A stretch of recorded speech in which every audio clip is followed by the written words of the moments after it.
This is the Cloud Ace podcast, bringing you the latest in cloud security through captivating chats with fascinating cybersecurity experts who are leaving their mark on the industry. Cloud Ace is brought to you by the SANS Institute and hosted by SANS Certified Instructor Brandon Evans. And now, prepare for departure. We are cleared for takeoff. Here's your captain, Brandon Evans. Today, I get to talk to Ahmed AbuGharbia. Ahmed is a security manager and consultant at Sirius Computer Solutions, a large IT consulting firm that is a subsidiary of CDW. Prior to moving to the US and joining Sirius, Ahmed was a co-founder of SciStack Consulting, in which he provided InfoSec solutions for clients throughout the Middle East. He is both passionate about the technical details of IT security, as well as the process of getting executive buy-in for his solutions. Ahmed has immense experience with AWS, holding both the AWS Solutions Architect Associate certification and the Certified DevOps Engineer Professional certification. Speaking of DevOps, Ahmed is a Certified Instructor Candidate for SANS SEC540 Cloud Security and DevSecOps Automation, which is a fantastic course detailing how security can be embedded into the software development lifecycle of organizations following DevOps practices. I'm super excited to talk about that topic and more today. So with that, welcome, Ahmed. Thank you so much for having me. Wow, that is quite an intro. You make it sound really exciting. Well, it is really exciting. And I think everybody listening today is very excited to hear what you have to say. Starting off with, tell us a little bit about your journey into the cloud and how it changed the game for you. Oh, wow. That's a loaded question right there. So before we get to the cloud, let me tell you a little bit about what happened before the cloud, right? So I was always interested in computers, even at high school. And my first milestone, or what I consider milestone, is basically learning Visual Basic 6 when I was like 7th grade or 8th grade, something like that, right? That was big. And then I started like learning more and more. I was like, hey, this is great. Like I'm kind of diving deep one level down. I used to use computers, now I'm writing code, right? So that's really interesting. And then slowly I was reading all about the hacking stories that was happening. The movie Hackers was on, and I was like, oh wow, this is very interesting. Look at these cool kids hacking the school and everything. So that got me into security. Messing around a little bit. So playing with Sub 7. I don't know if you remember Sub 7 back in the days. It was one of these first Trojans. Messing with my friends. And then that automatically led me into saying, hey, I want to do computer science type of thing, right? So I went into college, and this is where I started to actually learn about computers, right? And I started reading more and more. And one of the interesting things that I read was an old document called Smashing the Stack for Fun and Profit. It's a very, very technical document that talks about shell codes, buffers overflow, and how that works. So that's another layer deeper into the operating systems. Now, at that point, I was like using these security tools, but not really understanding everything that happens. So I would use Sub 7 and I would enter the IP and ports. And I know that the IP is an address, right? But I wouldn't really know what that means or how it works until I started learning more about networking, right? And it's the same thing that happened when I read that document, right? I kind of started to figure out that, hey, there's like a deeper level to this. So after like few years in studying, we did have some networking lab, a Cisco lab in college. And I started like learning all about like networking and IP. And I was like, wow, this is interesting. It seems like in order for us to secure things, we really have to understand how they work. And that was one of the main conclusions that I concluded back then. I was like, all right, that's interesting. It seems like we really have to understand like on a deeper level. Now, that had led me into believing that networking and operating systems are basically the thing to go when it comes to security. This is where my focus should be. So I made a decision, hey, I'm going to continue with like learning a little bit about Linux here and there and a whole lot about networking. And then after college, that was the career trajectory that I took based on these conclusions. That these two things are the main things you need, right?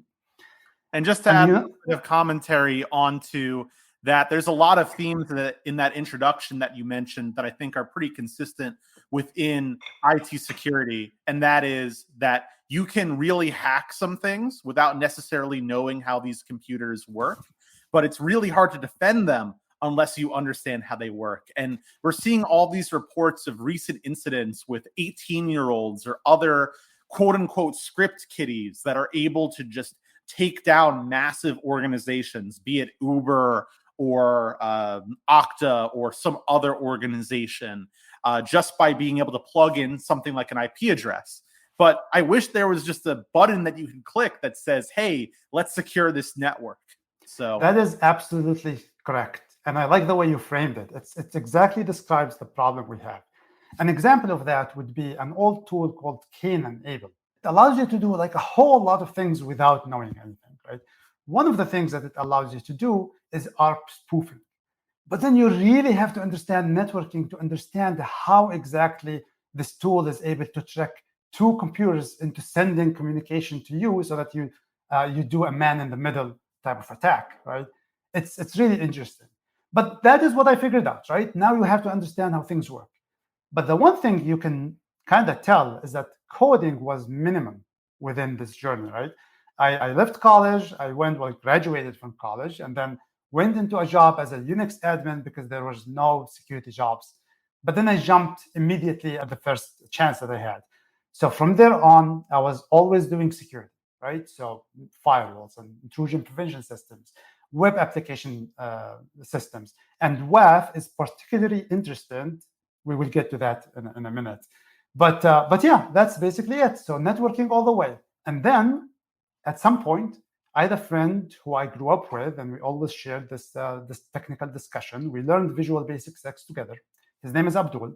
And we often talk, and he calls me at some point and he says, hey, by the way, have you started studying AWS yet? And I was like, not really. Like, should I?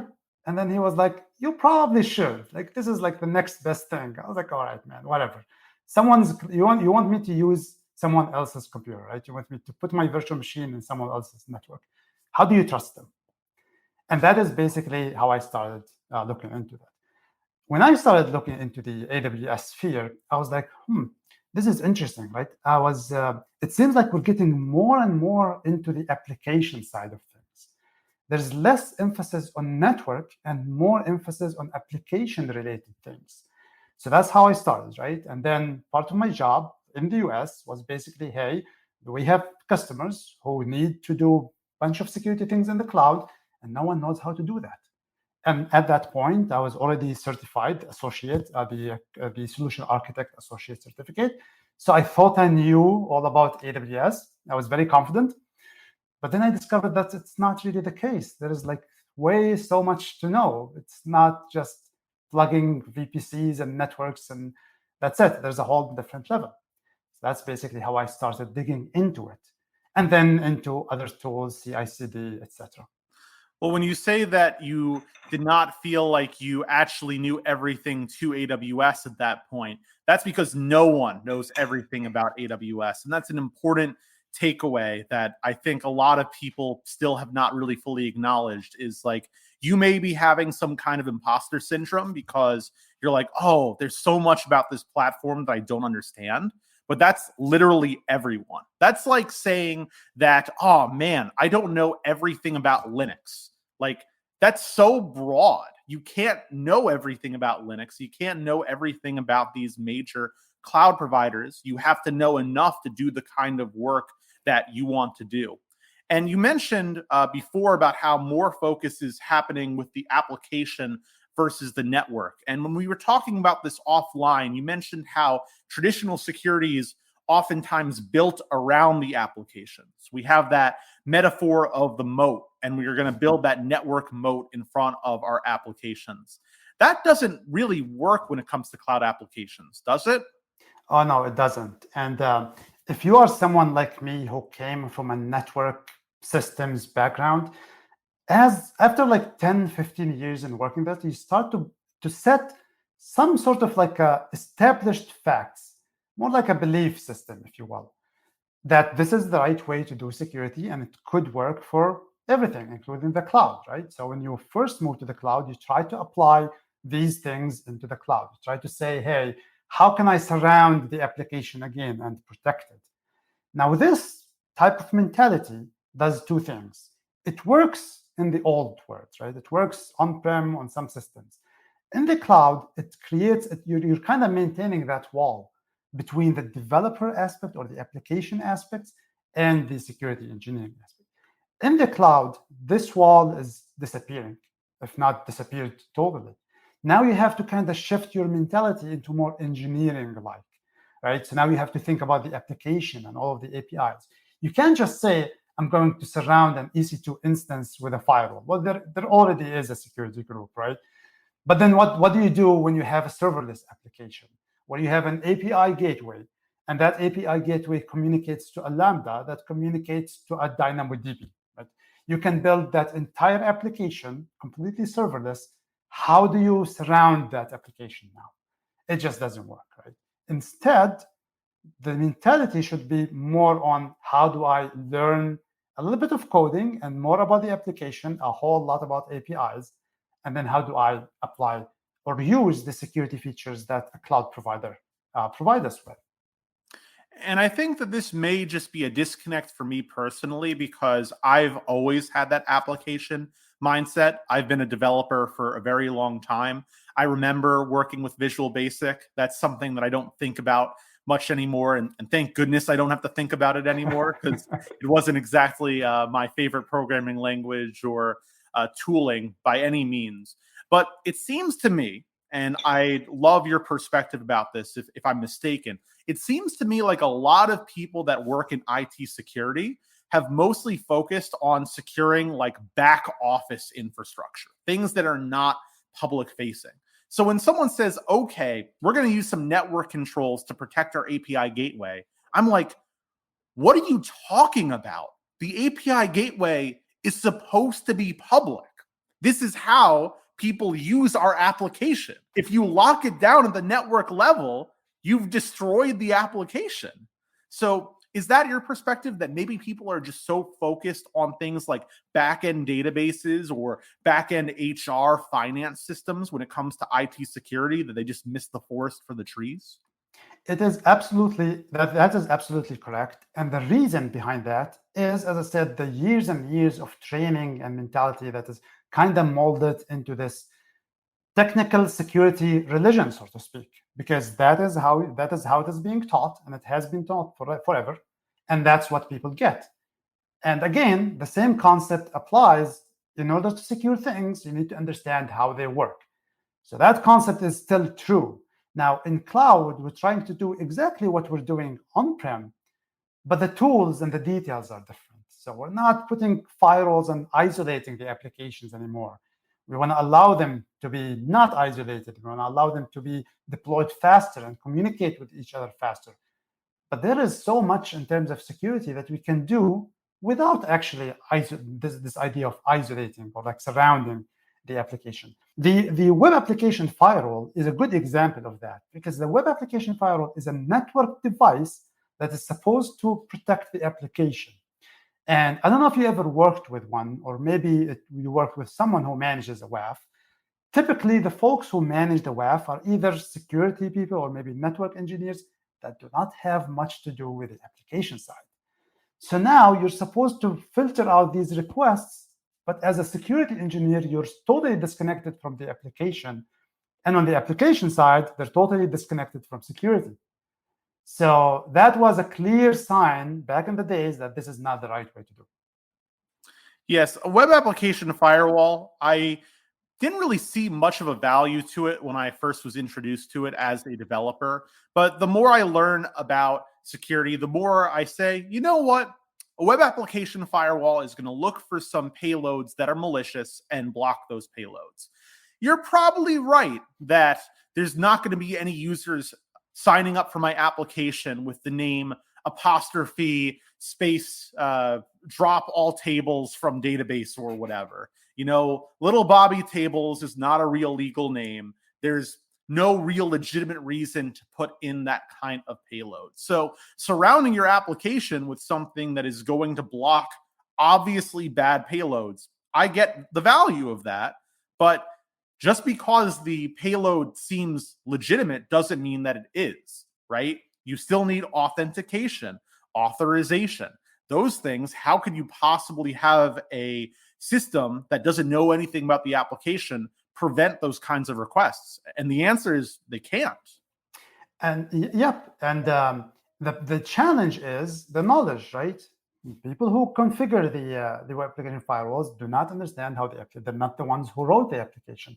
We try to protect applications that other people created. So how does that work? In the cloud, you build it, you're responsible for it, right? You manage it, you secure it, which is a completely different thing for both sides, right? For the developers, now you have to learn a whole lot about security as well. You have to understand cross-site scripting and SQL injection and all of that.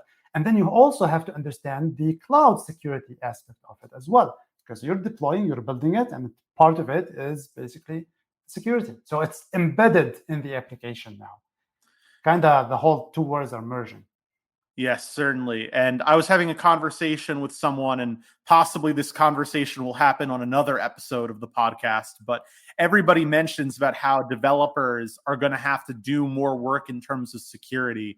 And I would contend that we are already asking our developers to do a lot, like a lot. You got to develop, you got to operate your applications, you have to secure them, maybe do some QA, maybe do some data analysis of how your application is performing. Maybe while we're at it, you're a product manager now. Like, it just escalates so quickly. And I think that security has to meet developers at least halfway and be like, hey, I'm here to look at your application and say, hey, I know enough about programming to see that we don't have authorization on this endpoint. I'm going to give you some advice about how to solve that problem instead of just relying on you to catch everything. Because if we just offload all of that work onto the developers, they're just going to fail repeatedly. And it's not their fault, in my view. So one thing you mentioned is that security people would say, I know enough about code. That is important, because when you go to security folks and say, everything is code, now you have to learn how to code, that might sometimes seem intimidating, because you have never written code. Like in my case, I have written code always. I was never a developer, but I know how to write code, right? But that's not the case for everyone. So that might be intimidating. And it's important to stress that even though it sounds intimidating, it's not, because you don't have to become a developer. Now, the more you know, the better. That's for sure. But you have to know enough to understand how the application works. And a good example I can think of is in SEC540. One of the most important things we do is that we basically work around pipelines. We study how the pipelines can help us, the deployment pipelines, how they can help us secure the application deployments. So we do a fair amount of coding in that class, and we talk a lot about the applications, but we don't dive and become developers for the applications. Certainly. And there's a lot of different types of code. So you mentioned the intimidation factor, and I definitely understand that. I've worked with a lot of people learning how to develop. I taught for a coding boot camp, for example. And I think that there's really just two different things that coding, unfortunately, has you have to reckon with. And that is the complexity of the logic that you're trying to implement, as well as this funky syntax that you have you've never interacted with, that looks like it's a completely different language. And if you separate those two things, you'll find that the logic is not even necessarily that complex, especially in the realm that you're describing, right? In 540, we're not writing application code. We're writing code that configures infrastructure and puts on some kinds of security rules. So I'd highly recommend that people start with that, because that'll help you get over the fact that the syntax looks weird. And then from there, if you're interested in doing secure code reviews, you can then learn how that syntax can easily be ported to application logic. Because if you want to do things like cloud architecture reviews or secure code reviews, you really need to know those kinds of things, even if you're not an application developer. But honestly, I think more people in security need to learn how to build apps, because more and more is on the application level. And if you don't know how to build an app, how can you possibly reach out to these people and tell them that they're doing their job wrong here? You both lack credibility, and you're probably wrong because you've never built that application, that kind of application before. But when it comes to intimidation, let's talk a little bit about your experience building out a cloud security team. When you tried to do that, were people intimidated by the cloud, or were they eager to join a team that was focused on cloud security within your organization? Oh, wow. Okay. So that was an interesting experience that I had. So before that, let me describe the organization. So we're not talking about the entire Sirius or the entire CDW. We're talking about a small group within that of roughly 100 people, right? That's the managed security services. And these are extremely smart folks who have been doing incident handling and supporting different firewalls and other security tools, etc. So they are really, really good at that. And then we see a need for cloud, and we say, all right, one person is not enough. Let's see who else can join this team, and maybe we can build a team. And I was talking to different managers, and they were saying people are kind of hesitant. They do not want to join this team. And I was like, what do you mean? Like, this is exciting. This is the new thing. And I was coming from the background that, hey, I discovered this cloud thing, right? This is very exciting. But people were intimidated until the first person joined the team. And he was a little bit not sure, but then we sat and we talked about it and so on. Fast forward a few years, he said, that was the best decision I ever made, to move to the cloud and start focusing on the cloud, both career-wise, but also it's really fun. It's way more fun than just configuring systems, etc. Right? So it was challenging at first, but I have to say that after that, and not by a long, maybe a few months in, people started to really ask him. People would come to the offices before COVID, right?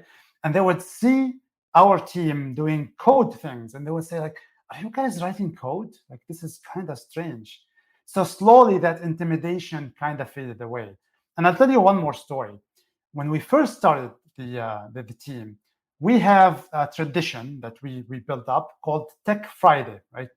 Friday Tech Talk. It's an hour of all of the team members. They basically join, and then they basically talk about what they have learned over the past month, right? It's a way of sharing knowledge. And in one of these sessions, we said, we want to talk about code. We want to study how to basically code Python. And that's what we did. And most of the people on the team did not know anything about Python or programming, whatever.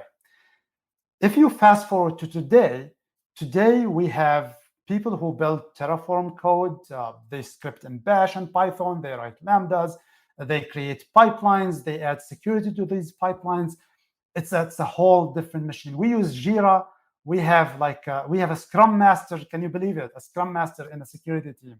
It's a total transformation within a couple of years. It's definitely not easy, though. This is Eric Johnson, SANS Senior Instructor and lead author for SEC540, Cloud Security and DevSecOps Automation. Building a security team that understands modern cloud security and DevSecOps practices is essential in the modern security landscape.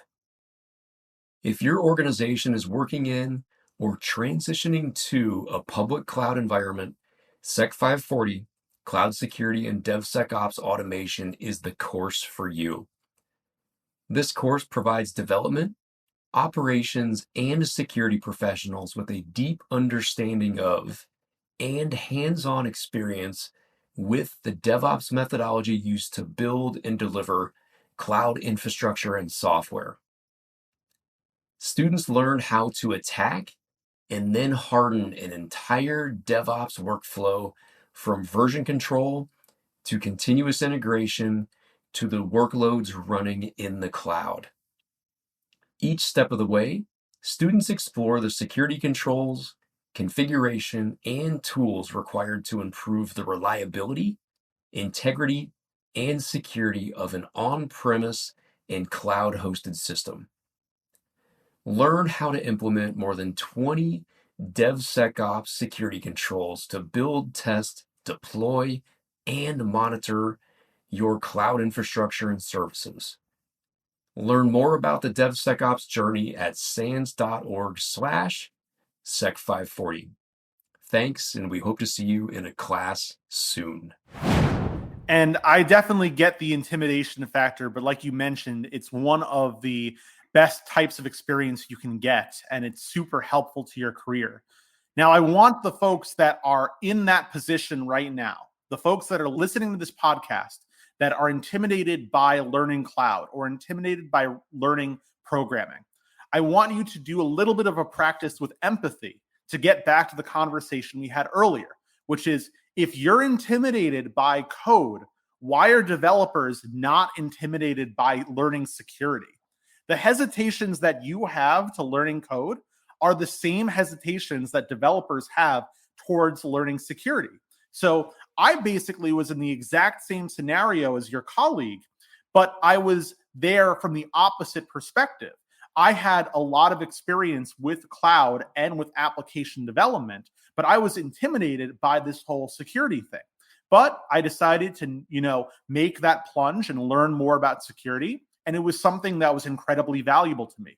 But I'm one person of maybe 100 developers who saw that same opportunity and said, nah, that's really not for me. So part of this, I think, gets back to a conversation we have a lot on this podcast, which is about security champions and mentoring developers to learn about security. If you can find one evangelist in your development organization to say, hey, this is cool, you may find a lot of other people wanting to learn more about security. And the same thing is true in the example that you mentioned, which is if you have one individual who learns about Terraform or Python or Bash automation, and they go to a Tech Friday and they say, hey, look at all this cool stuff I did with code, that's going to not only generate interest, but also lower the intimidation factor because people can say, hey, I know that person.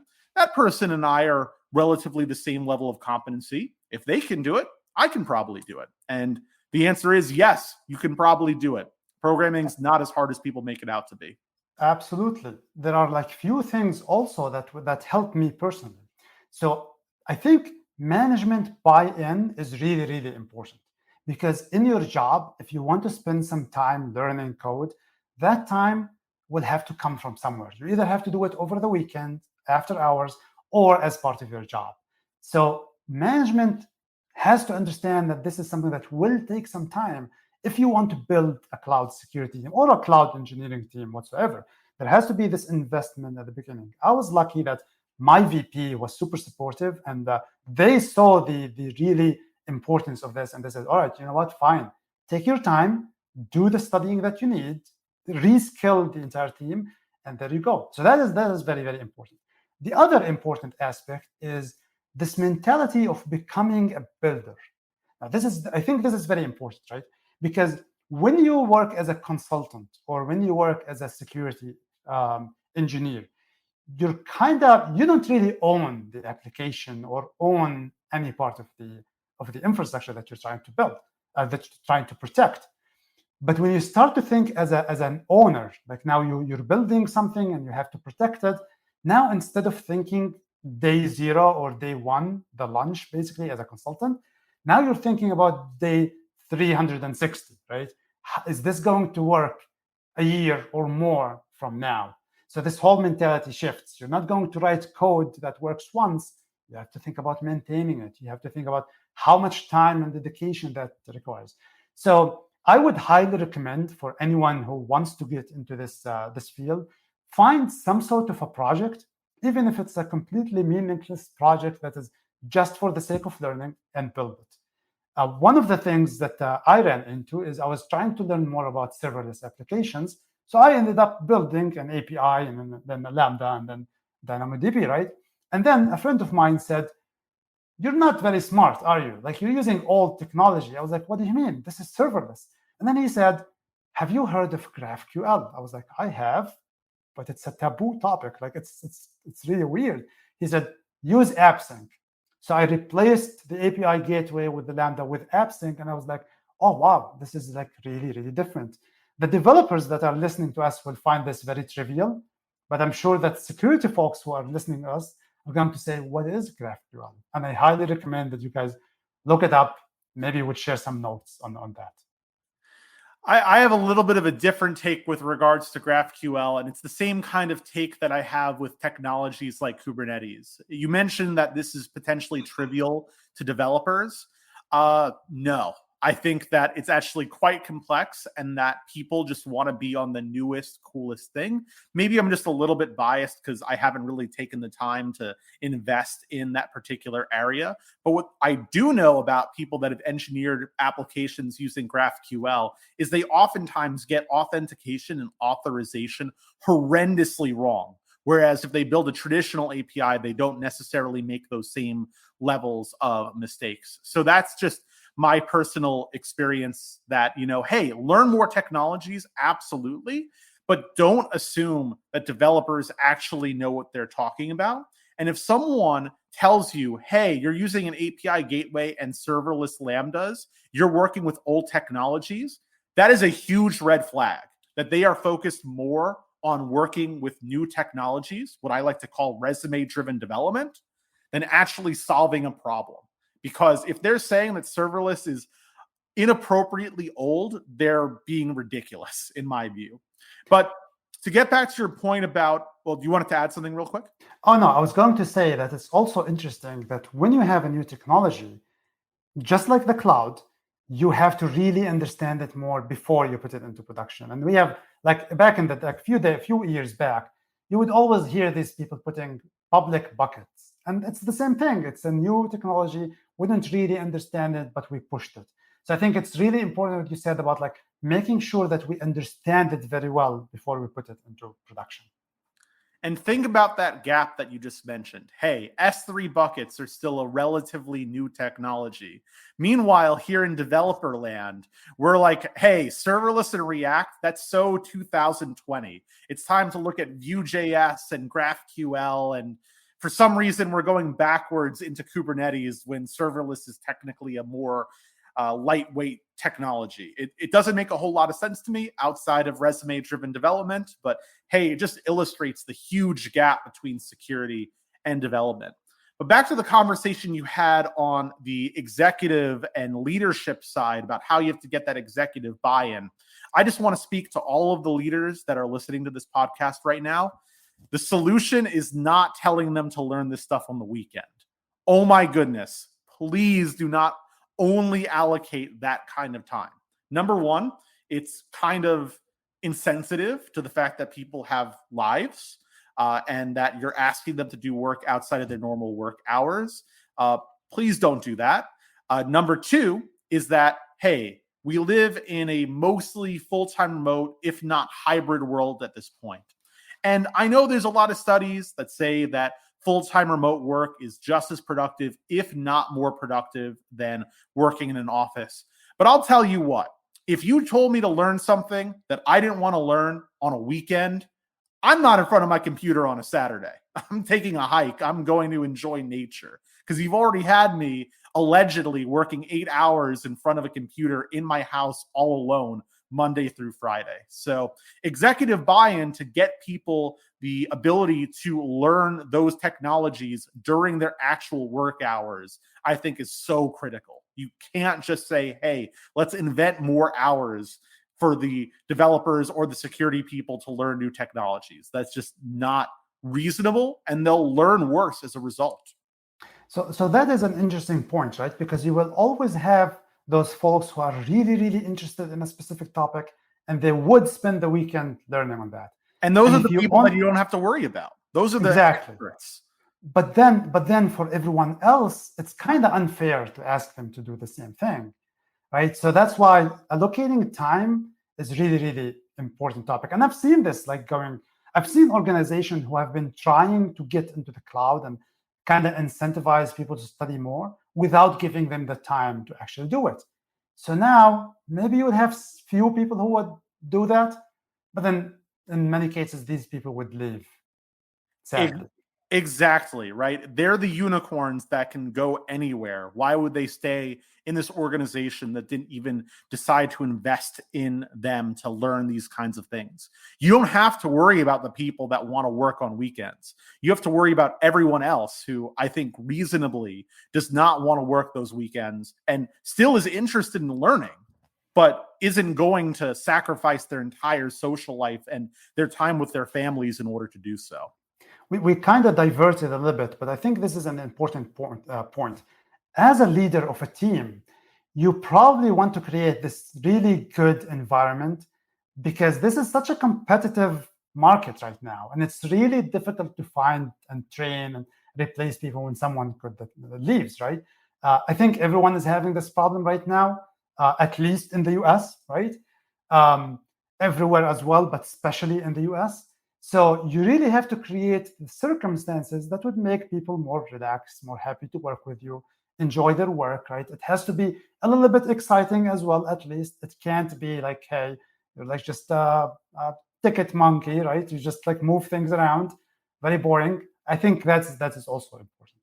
Yes, and even in a world where the economy is kind of changed, where people had the ability to take so many different types of jobs, and now there's a lot of layoffs that are on the horizon or already here. It really doesn't even matter. Still, people are still so selective, and when you're a developer who's made a good amount of money and have a good amount of savings, if every job that is accepting your application is an environment that's not going to invest in you, you know what? Maybe I'll start working in 2023. Or, you know what? Maybe I'll just invest in stocks or something instead of messing around with this nonsense. Or I'll start my own business. Like, you're totally right. And even as the developers have less choices, they're electing to choose not to work for these kinds of organizations. We're just tired of wasting our time, I think, as a industry. And, it's not all about just collecting a paycheck. It's also about learning and having meaningful interactions with the world, actually contributing something that's worthwhile. I want to talk a little bit about your kind of work that you've done to contribute greatly to the world and to the industry. And one area that you work in that you mentioned earlier that I don't think we really talk enough about on the podcast, at least not until right now, is incident response. And that's partially because I've never worked in incident response. So I'm not even sure I necessarily have the right questions to ask. But you talked to me a little bit offline about a really interesting story that you had with regards to cloud-based incident response relating to a source code management system. Can you share that story with our listeners? Absolutely. So this is a customer of ours that is a small company. You can consider it a startup. And for the most part, they have most of their infrastructure in the cloud, in AWS cloud. But they do have few things on-prem, like everything that is CI/CD related, Jenkins and other things. That's mostly on-prem, right? Now, as a small company, you always have this problem of how do you get more engineers, right? And many companies revert to, hey, let's see if there is an outside contractor that can help us. And sometimes they would go for like one of these online portals, Upwork or something like that, and they would contract with people. They want to bring talents from all over. Now, this is great because they can move faster, but it presents some issues. So these folks, they call us and they say, our entire AWS infrastructure is gone. And we were like, what do you mean gone? They were like, gone, like no instances, no, like it's just gone, no data, whatever. Or like, all right, okay. So we haven't worked extensively with them in the past, but we have like a good relationship. And we said, all right, let's try to investigate. Now, in a typical SOC or incident handling, you always have a plan. You have an incident handling plan. So you have systems in place, monitoring, etc. We didn't have any of that. So we were like, all right, what are we going to do? Where are we going to start? Now, we do understand a lot about logging in AWS. We're also very familiar with these on-prem systems. Let's see what we can do. What logs do you have? And they said, we have buckets. We have some of our accounts that are sending logs to these buckets. We also have like a bunch of other logs lying around. We were like, all right, get us all of the logs that you have, and we will try to like offline put them somewhere. So we spin up a Splunk instance. We extract all of these S3 data, all of these like JSON CloudTrail logs, and we also extract all of the logs from their on-prem systems, and we put it in Splunk. Now, in incident handling, it's really important to have a centralized place or storage where you can store all of this data and then search for them.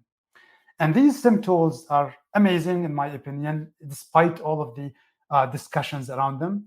One of the things that they do is they are there to answer your questions. You can ask them a question, and then the SIM will basically answer the question based on the data that they have. But you have to know the questions, right? You have to come up with the right questions. So we started doing that. And one feature of Splunk that I really, really like is that you can search for specific data and then represent it in a different way using a pipe. So you can pipe it into a chart, for example, or into a stats. And one of the most interesting charts that you can pipe this data into is the time chart. So if you basically collect this data that is related to an attacker, and then you pipe it into this time chart, it will give you a graph. And if you sort that graph by the type of system, you could find out every system that the attacker touched. Now that is key, right? You can tell that attacker got into this system and this bucket and that, etc. So it gives you that on a time map. So you can see the progression, which is very cool, right? Long story short, we discovered that one of the accounts that was used by one of the contractors that is no longer with the company still had access to some of their internal systems through a VPN, like a remote connection of some sort. No access to the AWS cloud whatsoever, but they did have access to some of the infrastructure. And what that user did, is that they kind of found all of the other systems that talk to the cloud. So for example, if you have Jenkins, right? Jenkins has to talk to the cloud. It has to talk to maybe other systems. It has to talk to the SCM system that you have, where you have your source code. So by accessing one of these systems, they managed to jump into their SCM system. Now, I'm going to ask you this, Brandon. If you are a hacker and you've managed to get into GitHub, for example, a local GitHub for a company, what would you do? Search for secrets without question. Oh, there you go. There you go. Right away. You would search for secrets. You would go into that search bar and you would say password and hit enter. And then you would say pass_db and you would hit enter. And that's exactly what that attacker was doing. And they managed to find keys that allowed them access into the cloud infrastructure. And from there, it was destructive. They just destroyed everything. Now, the company was fine because they did have really good backup.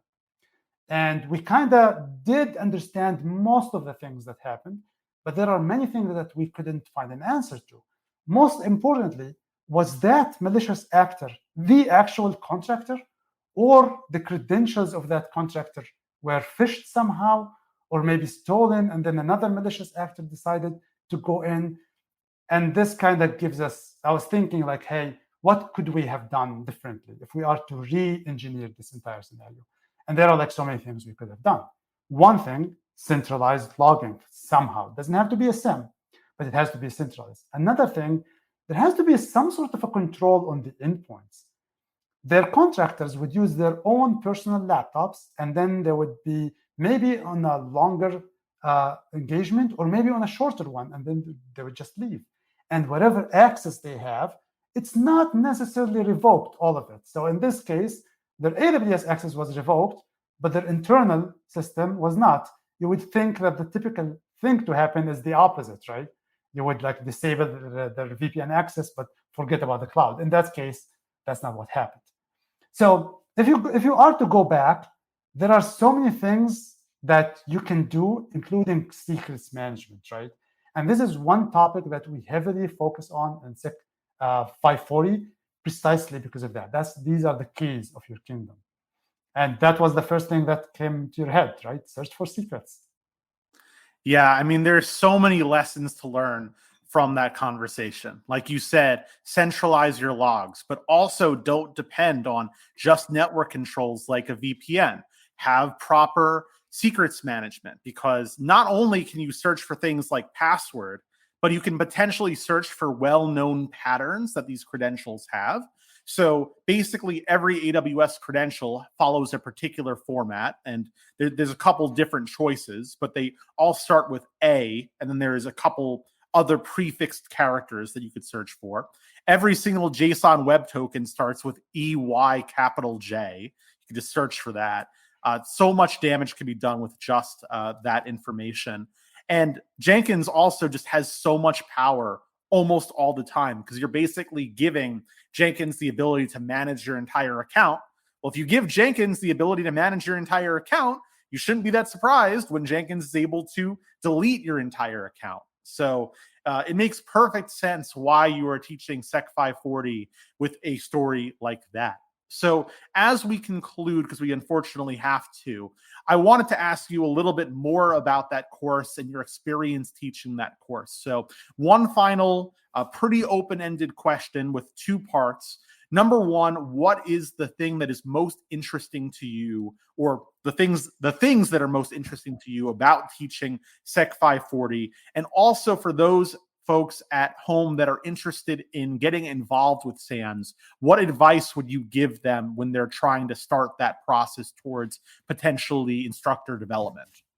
So I'm going to start with the second question, right? My first interaction with SANS was back in 2011, 2012. And I took the GSEC and GPIN certifications. And I took them with Dr. Eric Cole and with Ed Skoldas. And those folks are like, they're like the top in their league. They are on a different league. A few years after that, I was having a discussion with a friend of mine who works with me, Nick Aline, who also teaches for SANS. He teaches 504. And he was like, you know what? You should probably consider like getting more involved in SANS. And in my head, I was thinking about Ed Skoldas and Dr. Eric Cole. I was like, dude, like this sounds really intimidating again, right? Like these folks are like really, really good at what they do. And nevertheless, I took the SEC540 class because I was like, hey, already in the cloud doing things. This sounded like a very good course. And back then, it wasn't as it is today. It has evolved so much. It's worth mentioning that these courses evolve like rapidly, right? Because the cloud is moving forward fast. It's changing fast, so we have to keep up, right? So that I took that class, and then I was introduced to Frank Kim, whom you had a discussion with. I think was it episode 1? Yes. Very smart guy, and he was like, "Yeah, we could. What you can do is start as a TA." And then I was like, "What does the TA do?" And he said, basically, the TA has to know everything there is to know about the labs, every technical aspect, because your job is to help students with the labs and answer their questions. So you're not teaching, but you are helping students. So you have to have this technical knowledge. And I was like, I'll give that a shot. And I found that to be really, really fun. It was very stressful at the beginning because you really have to know so much. But then it was really fun. Like the feeling of like helping someone throughout the lab was really interesting. From there, I started teaching, and now I am a candidate to become a certified instructor. I am a SANS instructor right now, which is the first level of teaching for SANS. So the journey was like that, right? You take the class, you see how you feel about it, you see if you can help here or there, a TA or maybe a moderator. There's also the work-study program that SANS provides, and that is something you can apply online, where you can apply and you basically study the class, but you also help with some of the management of the class, and that gets you involved. So that is also a good way to get involved with SANS more. Now, as for the first question that you asked, what is the interesting topics? Well, when I took that class, I was in that transition period. So I already had my first 2 AWS certificates, I think, and I already started to get back into code. But then when I took the class, I was like, oh, wow, this has so much. And then immediately after that, you go, and this is a SANS promise, right?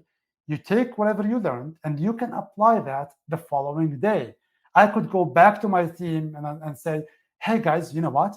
You could do this, this, and that with Terraform. We should probably have like some sort of an orchestrator, and we should probably plug in some of our security controls. And I was like very excited, and they looked at me as like, hey, you just took a class. Like, it kind of doesn't make sense, but it does. That's how it is with SANS. So yeah, it's very interesting. The one thing I would add about working with SANS is that you're always surrounded with really, really smart guys. And what does that do to you? It kind of elevates you. Like now you're motivated, you're on your toes, you have to learn constantly. And that is basically my favorite part. You have to constantly learn and evolve and learn more. And as you said at the beginning of the discussion, nobody knows everything. Like you can't know all of AWS. But if you continue to learn every day, that is really, really satisfying, at least to me. Absolutely. The learning happens both working with SANS as well as taking a SANS course, obviously, but also teaching. It's a bi-directional conversation. It's not that you're just learning, but the instructor is also learning from you in those conversations. And as hard as it may be for you to believe, I guarantee you that you taught Ed Scotus something that week. He learned something about your experience that I'm sure he was able to use in another context within his work. So anyone who's taking a class like that, the teacher is learning from you as well. Well, I really appreciate you for taking the time, Ahmed. This was a fantastic conversation. And where can we find you on social media? Oh, so the best place to find me is LinkedIn. That's where I'm mostly active. So I'll drop the link. I do not use other social medias a lot yet. I should probably do, but LinkedIn is where I'm mostly active. That's the exact same thing for me. I know I have to get more active on Twitter, but I just really, really don't want to. But folks want to help motivate me, you can follow me at Brandon Max Evans. And maybe once I have 2,000 followers, maybe I'll actually put some effort into it. But thank you so much for joining us today. If you want to learn more about SEC540 and the other great courses that we have here at SANS, you can go to sans.org/cloud. And I really appreciate the conversation we had today. It was fantastic. I hope you have a wonderful rest of your day. Absolutely. Thank you so much. I really appreciate it. It's always fun to talk tech stuff. Thank you so much.